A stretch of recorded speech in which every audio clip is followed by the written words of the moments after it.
दोस्तों, आज हम आपको ले चलेंगे एक ऐसी जगह जो अंग्रेजों के जुल्म की सबसे खौफनाक निशानी है, सेल्यूलर जेल। यह जेल अंडमान और निकोबार द्वीप समूह में स्थित थी, जिसे काला पानी के नाम से जाना जाता था। इसका नाम सुनते ही रूह कांप उठती थी। 1906 में बनी इस जेल में उन भारतीय स्वतंत्रता सेनानियों को कैद किया जाता था जिन्हें अंग्रेज सरकार अपने लिए सबसे बड़ा खतरा मानती थी। यहाँ की दीवारें आज भी उन वीरों की कहानियां बयां करती हैं। वाइपर आइलैंड पर बनी इस जेल के चारों ओर हिंद महासागर की उग्र लहरें थीं, जो इसे एक अभेद्य किला बनाती थीं। यहां से भागना नामुमकिन था।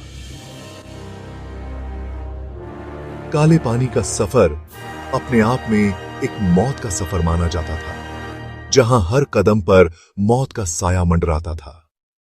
अंग्रेजों का मानना था कि इस डर से कैदी विद्रोह करने की सोचेंगे भी नहीं। यह जेल उनके लिए एक मानसिक यातना का केंद्र थी। सेलुलर जेल की बनावट ही एक हथियार की तरह थी, जिसे कैदियों को मानसिक और शारीरिक यातना देने के लिए बनाया गया था। इसके 7 भाग एक पहिए की तरह बीच वाली मीनार से जुड़े हुए थे, जो पहरेदारों को हर समय कैदियों पर नजर रखने में मदद करते थे। यह एक ऐसा जाल था जिसमें फंसकर कोई भी कैदी बच नहीं सकता था। हर सेल को अकेले कैद के लिए बनाया गया था, जिससे कैदी किसी भी तरह का मानवीय संपर्क नहीं बना सकते थे। यह एक ऐसी जगह थी जहां हर दीवार, हर कोना, हर पत्थर यातना की कहानी कहता था। सेलुलर जेल सिर्फ एक जेल नहीं थी, बल्कि भारतीय क्रांतिकारियों के हौसलों को पस्त करने का एक जरिया थी। यह एक ऐसी जगह थी जहां हर दीवार, हर कोना और हर सलाखें एक दर्दनाक कहानी बयां करती थी। अंग्रेजों को भारतीय स्वतंत्रता संग्राम को कुचलने के लिए एक कठोर और दूर दराज जगह की तलाश थी। अंडमान द्वीप समूह उनके इस क्रूर प्रयोग के लिए एकदम सही जगह थी। इस जेल को ब्रिटिश इंजीनियर एडमंड डुकैन ने डिजाइन किया था। उन्होंने पैनोप्टिकॉन की अवधारणा का इस्तेमाल किया था। इस मॉडल में लगातार निगरानी और हमेशा देखे जाने के भ्रम के जरिए कैदियों में डर और बेबसी की भावना पैदा की जाती थी। सेल अकेले कैद के लिए डिजाइन किए गए थे, जो कैदियों को मानसिक और शारीरिक रूप से तोड़ने के लिए बनाए गए थे। यहां की तन्हाई और सन्नाटा कैदियों के मनोबल को चूर चूर कर देता था। हर सेल में सिर्फ एक ऊंची लोहे की सलाखों वाली खिड़की होती थी, जिससे थोड़ा सा आसमान दिखाई देता था। यह छोटी सी खिड़की कैदियों के लिए उम्मीद की एक झलक थी, लेकिन साथ ही उनकी बेबसी का प्रतीक भी। अंग्रेजों का मानना था कि यह जबरदस्ती की खामोशी उनकी भावनाओं को तोड़ देगी और उनके विरोध करने की इच्छा को कुचल देगी। कैदियों को मानसिक और शारीरिक यातनाओं से गुजरना पड़ता था, जो उनके आत्मा को भी झकझोर देती थी। पैनोप्टिकॉन, जिसकी परछाई सेलुलर जेल के डिजाइन पर साफ दिखाई देती है, यह एक अद्वितीय और प्रभावशाली वास्तुशिल्प मॉडल था।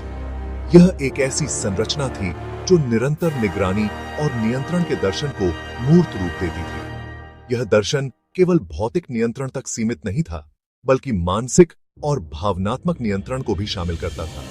जेरेमी बेंथम द्वारा इसकी परिकल्पना की गई थी, जिसमें लगातार निगरानी रखने की एक ऐसी व्यवस्था का प्रस्ताव रखा गया था, जहां निरीक्षक बिना देखे ही कैदियों पर नजर रख सकते थे।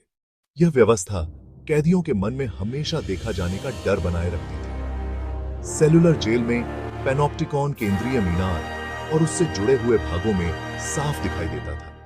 यह मीनार ब्रिटिश साम्राज्य की शक्ति और नियंत्रण का प्रतीक थी।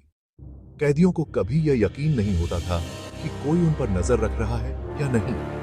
यह डर उनके मन में गहराई से बैठ जाता था। इससे उनके मन में शक और पागलपन घर कर गया। पैनोप्टिकॉन के लगातार बढ़ते दबाव से उनकी आत्मा धीरे धीरे टूटती गई। सेलुलर जेल के सेल मानसिक यातना देने वाले यंत्र थे, जिन्हें कैदियों की आत्मा को तोड़ने के लिए तैयार किया गया था। हर सेल, जो एक तंग और हवादार जगह थी, अलगाव और निराशा का प्रतीक बन गई थी। मोटी और कठोर दीवारें हर आवाज को सोख लेती थीं और कैदियों के चारों तरफ एक भयानक खामोशी छा जाती थी। इस उजाड़ कमरे में सिर्फ एक लकड़ी का खाट और एक मल मूत्र त्यागने के लिए बर्तन होता था। कठोर खाट ठंडे और गीले फर्श से जरा भी राहत नहीं देता था। गंदा बर्तन उनके अपमान की निरंतर याद दिलाता रहता था और उससे निकलने वाली दुर्गंध उनके जीवन को और भी दुखी बना देती थी। ऊपर लगी लोहे की सलाखों वाली खिड़की से सिर्फ बाहर की दुनिया की एक झलक ही दिखाई देती थी। यह उन्हें आसमान, समुद्र और द्वीप की हरी भरी हरियाली का दृश्य दिखाकर उनकी खोई हुई आजादी की याद दिलाता रहता था। सलाखों के पीछे से दिखाई देने वाली दुनिया उनके अलगाव और निराशा को और बढ़ा देती थी। पहरेदार निर्दयी थे, यह सुनिश्चित करते हुए कि कोई भी एक दूसरे से बात न कर सके। इस अत्याचारी खामोशी में कई कैदी अपनी मानसिक स्थिति खो बैठे।